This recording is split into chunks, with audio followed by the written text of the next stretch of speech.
কুরবানি করার পর সর্বপ্রথম ফজিলত হলো, লাভ হলো যে ঈদের দিন যত কাজ আছে, যত ইবাদত আছে, এই ইবাদতগুলির মধ্যে সব থেকে উত্তম ইবাদত হলো কুরবানি করা। সুবহানাল্লাহ কবেন না? ঈদের দিন যত ইবাদত আছে, নামাজ তো ৫ ওয়াক্ত ফরজ, এটা আমার কন্টিনিউ চলবে, এই ইবাদত তো গুরুত্বপূর্ণ, এই বাদেও আরো যত ইবাদত আছে, এই ইবাদতের মধ্যে সব থেকে গুরুত্বপূর্ণ, সব থেকে শ্রেষ্ঠ ইবাদত হলো ঈদের দিন কুরবানি করা। এলো কুরবানি ঈদের ১ নম্বর ফজিলত। ২ নম্বর ফজিলত হলো কুরবানির যেই পশুটাকে কুরবানি দেওয়া হবে, কুরবানির পশুর খুর, শিং এবং গায়ের এই পশমগুলি কিয়ামতের দিন ওই কুরবানি দাতার পক্ষে সাক্ষ্য দেবে আল্লাহর আদালতে, যেই বান্দা কুরবানি করেছিল আল্লাহ তোমার সন্তুষ্টির জন্য। সুবহানাল্লাহ। তাহলে কোরবানির যে পশু আছে, এই পশুর শিং, এই পশুর ফসল, এই পশুর পায়ের খুর, এগুলো কিয়ামতের দিন সাক্ষ্য দেবে আল্লাহর আদালতে, যে কুরবানি দাতা কুরবানি করেছে তার পক্ষে সাক্ষ্য দেবে যে আল্লাহ এই বান্দা তোমার সন্তুষ্টির জন্য কুরবানি দিয়েছিল। সুবহানাল্লাহ।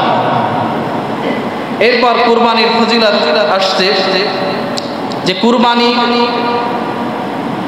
জবাই দেওয়ার পর, পশুটাকে জবাই দেওয়ার পর যত রক্ত পড়ে, এই প্রতিটা রক্তের ফোঁটা আল্লাহ পাক রব্বুল আলামিনের কাছে এত দামি যে কিয়ামতের দিন আল্লাহ পাক রব্বুল আলামিন প্রতিটা রক্তের ফোঁটাকে এক একটা মর্যাদা দান করবেন। সুবহানাল্লাহ।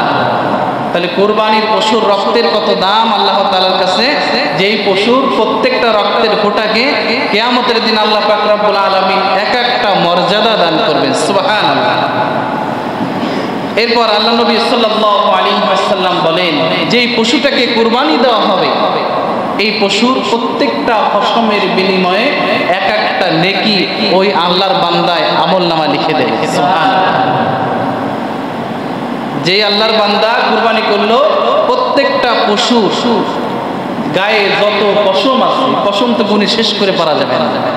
সাহাবায়ে নবীজি সাল্লাল্লাহু আলাইহি ওয়াসাল্লামের কাছে জিজ্ঞাসা করলো, ইয়া রাসূলুল্লাহ, অনেক পশু আছে তার গায়ে তো অগণিত অসংখ্য পশম, ভেড়ার গায়ে দেখবেন কি পরিমাণ পশম।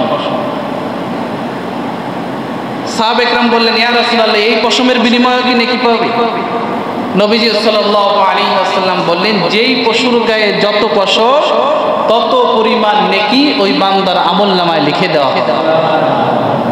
এরপর আল্লাহ নবী সাল্লাল্লাহু আলাইহি ওয়াসাল্লাম বলেন যে কুরবানির পশুটাকে যখন জবাই দেওয়া হয়, জবাই দেওয়ার পর কুরবানির পশুর যত রক্তের ফোঁটা আছে, এই রক্তের ফোঁটার মধ্যে প্রথম রক্তের ফোঁটা জমিনে পড়ার আগে ওই বান্দার অতীতের জীবনের সমস্ত গুনাহগুলিকে মাফ করে দেওয়া হবে।